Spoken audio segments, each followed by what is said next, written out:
I don't usually do unboxings, but I thought this was a pretty special one. So I got myself a 1942 first aid kit, number 20, Johnson & Johnson from eBay. I was excited about the box. I was very excited about the box. And when I found out there were things inside the box, I was even more excited. Here's the inside of the box. You have your first aid guide. And then all these other little goodies that I've never seen before. Another special note. The inside of the case, it shows you what you should do in case of emergency and what you should not do in case of emergency. It also shows the contents of the first aid kit. So, reason I found out this was from 1942 is because of that right there. There we go. It's a little more clear. Found it was pretty interesting to look through it. Side note, I had actually got myself another one as well for $11.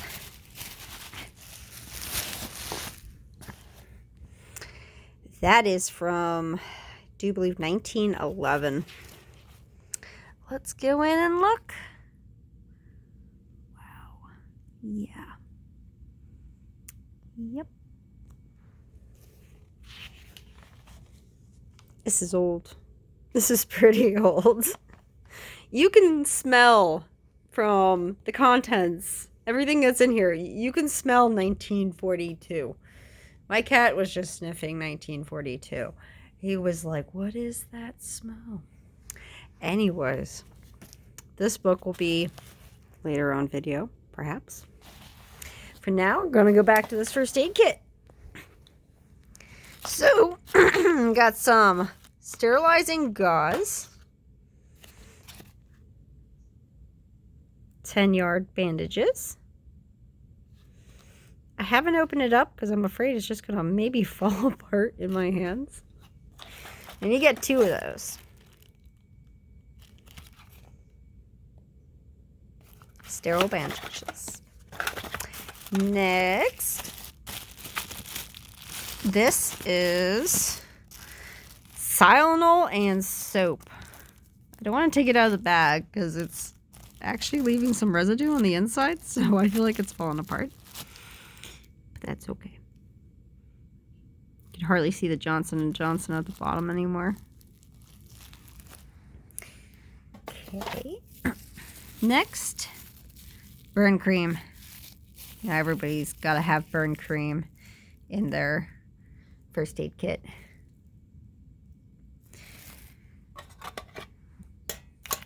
Some interesting scissors.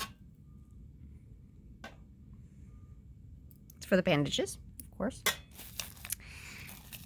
So I'm going to put this back in here because I do not want to leave anything out and forget how it was arranged. I like the way that was sitting in there.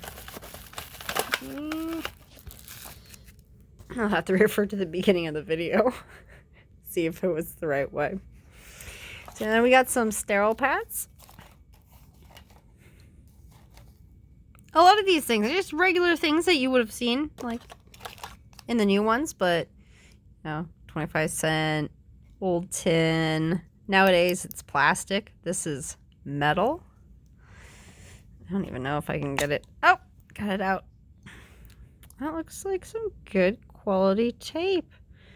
Seriously, I feel like their quality back then was better.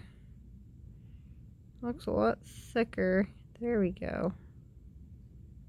Than the tape that you see nowadays. Maybe I'll have to use this kit.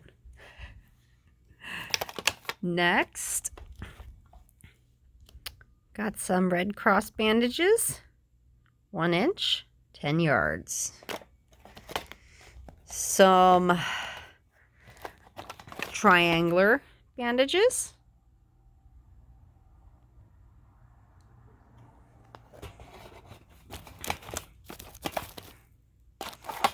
A Band-Aid container with original Band-Aids. Now look at these. A little different than the ones a long time ago. Yep. You need to tear off the end by pulling the string. Versus having little parts on the end, we could just pull it apart and peel it. Pretty cool. Now this is where it gets more interesting. A couple things that I found that really impressed me about this kit. So you have this very tiny bottle. And this is antiseptic. So it'll clean your wound out. I wouldn't be surprised if this was Neosporin. Like, not Neosporin. I mean, a little bit of Listerine. Used to use Listerine for antiseptic back in the day. But I thought that was really cool to be able to see that.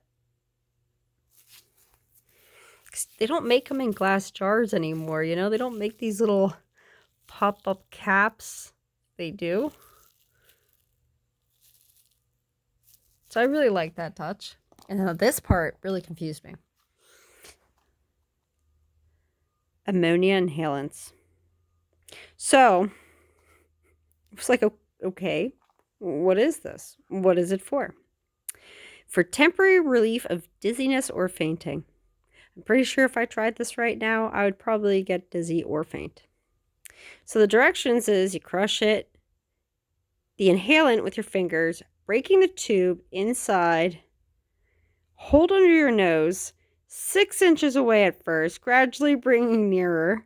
When one inhalant is exhausted, use another. I'm not going to have to say what the reference is, what I was thinking about when I was reading this package. But this is what they look like. Ammonia. Like, I'm sorry. Nobody could dare me to crush this in a trillion years for billions of dollars.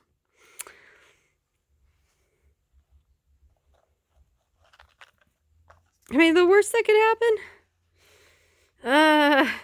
You might get poisoned. Just imagine using 3 of those.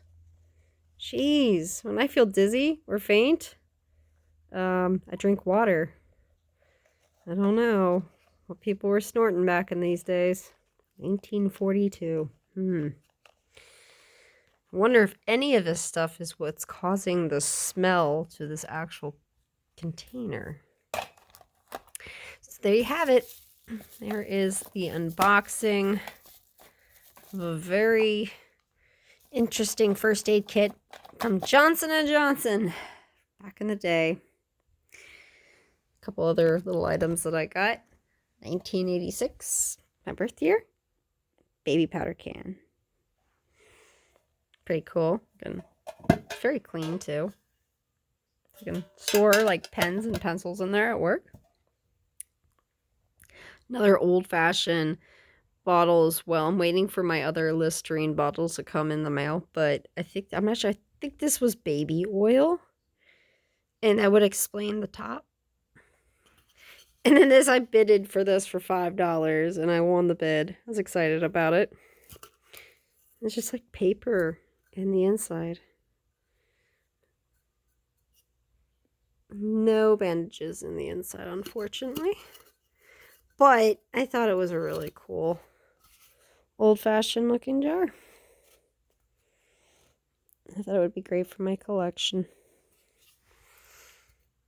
And this one Phil bought me for my not my birthday, Valentine's Day. Good guy. Good guy, Phil. So there you have it. First aid kit, 1942. Call me if you ever need some first aid help. I am CPR certified, first aid certified.